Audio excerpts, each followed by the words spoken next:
What's going on, Eagles fans? This your boy TK, the official, man. Welcome back to another episode of TK Sports Talk, man, where we talk about the NFL and, more importantly, we talk about your Philadelphia Eagles, man. Training camp is still underway, and we're going to go over just a couple of notable excerpts from practice, a couple tweets that we saw from practice today as we get excited and as we get into what this preseason is really about, and that is preseason football. That is fine-tuning your roster. That is finding out who can play. It's time for guys to not practice against other guys. It's time for guys to actually put the pads on and see who's got what. It's time to go against another player on another team and see what's really going on. Because you've been going up against each other, and yeah, you've been testing each other out. But it's just like me against my son, right? My son knows that I'm only going to go but so hard. He knows that he can do a lot of different things that I might not can do because I'm not going to hurt him. This is like practicing with your teammates. When you get out there on the field and you got an actual enemy across from you, an actual foe, an actual opposition that you got to go against, it's a little bit of a different story. Actually, it's a lot bit of a different story. All right. So I'm very excited to see how the Eagles will come out. We don't expect the starters to play very much. And why should they, man? This is a team that just came off the Super Bowl, man. What did the starters that got to go out there and prove? If you started on this team last year, sit down this week, okay? Please, just sit down. All right, so let's get into this first tweet, okay? All right, and this Reed Blankenship. Now, Reed Blankenship made plays last year, came on the scene, and now he is here to stay, okay? It's pretty clear that the Philadelphia Eagles are trusting what they see with their own two eyes, or however many eyes are on players out there. They're trusting what they're seeing from Reed Blankenship, and why should they not, okay? Knowing that we were down two starting safeties coming in, and Reed Blankenship was the only safety that had real significant playing time. Kayvon Wallace had a little bit of playing time, but nothing like Reed Blankenship. Reed Blankenship came in there and intercepted A-Rod, was always around the ball, came in and made some tough tackles, made some spectacular plays, okay, as an undrafted free agent rookie, okay, and he looks good. And with tweets like this, he's clearly out there making plays, playing a part. Now, it doesn't matter whether it was a good pass, it was a bad pass. The fact of the matter is, you were there, you were alert, you were where you were supposed to be, and you made the play. All right? Because in the game, when a defensive line is getting after the quarterback and they hit the quarterback arm and the ball is up in the air and you come down with it and you make a play, someone going to say, well, that was an easy interception. I don't give a damn if it was hard interception, easy interception. Make the damn play. Okay, and that's what Reed Blankenship is doing, all right? Now, let's keep talking about the safety position, because who is going to play next to Reed Blankenship, all right? Is it going to be one safety? Is it going to be two safeties? As we know, Sean Desai is switching up a lot of looks, man. Reports are is that he is switching up the looks. He is calling multiple coverages. He is disguising what the D-line is going to do, what the secondary is going to do, and that's something that we wanted to do because we were looking real vanilla. There was a lot of times where teams was like, okay, this is just how they're going to play. All right, so we can go out and make adjustments based off of the defense just presenting this basic look. And we're not trying to do that. We're trying to dictate to the offense exactly how we want them to play, exactly how successful they can be. All right, now, will it be Sidney Jones? Sidney Jones is on my mind. Will it be Sidney Brown? Will it be Kayvon Wallace? Or will it be Terrell Edmonds? Okay, it's looking like Terrell Edmonds will still probably make the team. I'm not sure if there's another player out there that the Eagles like enough at safety position that they can trust to be their fourth safety and wind up cutting Terrell Edmonds, because I'm not quite sure how much money he was guaranteed, if at all any, knowing how Hobby Roseman and the Philadelphia Eagles do business, and especially signing players on one-year deals. Okay, now, if in all likelihood, probably the best case scenario would be to have Reed Blankenship and Sidney Brown. Okay, and if we're gonna run three safety sets, we're gonna have Reed Blankenship, Sidney Brown, and Kayvon Wallace. All right, now Kayvon Wallace has earned his playing time, but at this particular point in time, we want to afford Sidney Brown the same opportunity that we were trying to afford Kayvon Wallace at the time that we signed him.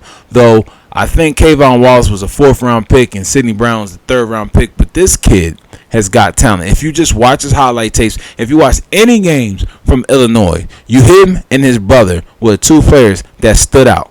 One on offense, one on defense. And on defense, it was Sidney Brown, okay? So, really interesting to see how that's going to shake up, all right? Sidney Brown's been running with the second team, all right? He's been getting a lot of more consistent looks, and I like what the Eagles are doing, making the players earn it, okay? You don't come in here and just get to play wherever you think that you should be playing on a Super Bowl team, okay? Whether we won or didn't win, we were in the Super Bowl last year. So if you're going to come in here and you're going to get on the football field and have an impact on the season, you're going to work for it. Second tweet that we're going to look at today, okay? Myles Jacks.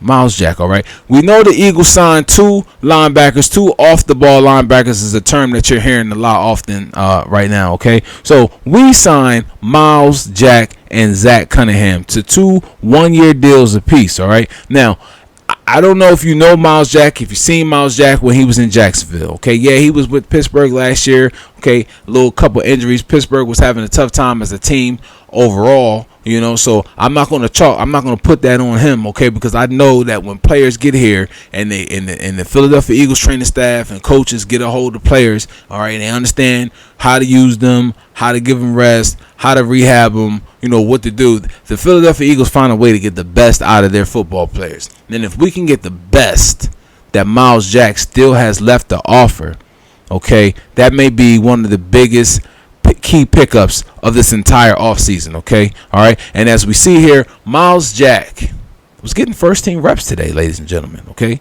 Myles Jacks. Now, yes, Nakobe Dean is out, and yes, he's not practicing right now with an ankle injury, okay? However, Myles Jacks just got here and he's getting first-team reps. It wasn't Anthony Morrow and Christian Ellis playing first-team out there today. Okay, it wasn't Christian Ellis and Sean Bradley. It wasn't Sean Bradley and Anthony Morrow or any other kind of combination like that. Okay, it was Myles Jacks, Anthony Morrow, Myles Jacks, Christian Ellis, Zach Cunningham, Myles Jacks, Zach Cunningham, Tristan Ellis, Zach Cunningham, and Anthony Morrow. Okay. Will the Eagles keep Anthony Morrow? I think at this particular point in time, I feel more comfortable having Nakobe Dean, Myles Jacks, Zach Cunningham, Sean Ellis, or Sean Bradley, whichever one at this particular point in time, okay? Sean Bradley seems to be someone who's going to make the team because he's a special teams warrior, okay? And for some reason, the Eagles feel like they can have people on the team that only play special teams. Also, I want to say, don't sleep on Myles Jacks, okay?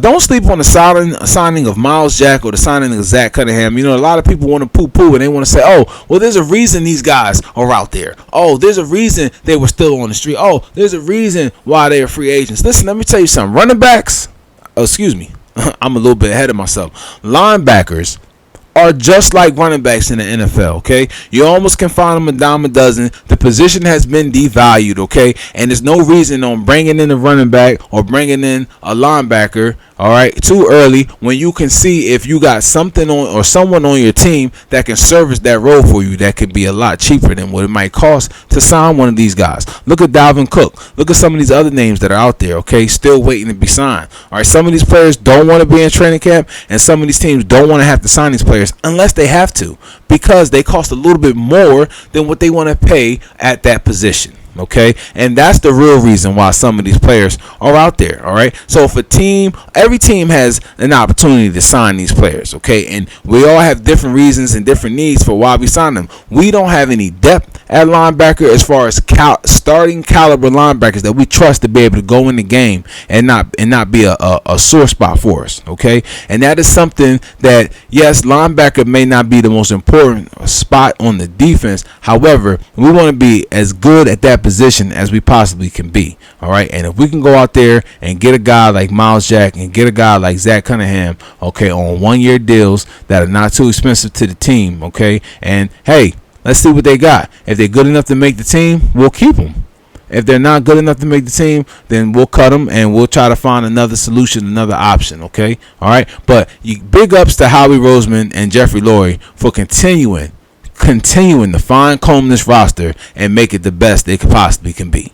And last but certainly not least, okay, Jalen Carter is now getting first team reps, ladies and gentlemen. Okay, can we clap for Jalen Carter finally finally getting first team reps. We knew it was a matter of time. We knew that it was just going to be a formality. Jalen Carter is going to be an absolute beast at defensive tackle, okay? This is Quentin Williams. This is Aaron Donald. This is Chris Jones type-esque of a player, okay? Alongside Jordan Davis, okay, is the perfect scenario for this Philadelphia Eagles defense. Again, like I said in a video a time back, and I've talked to plenty of people about this, okay?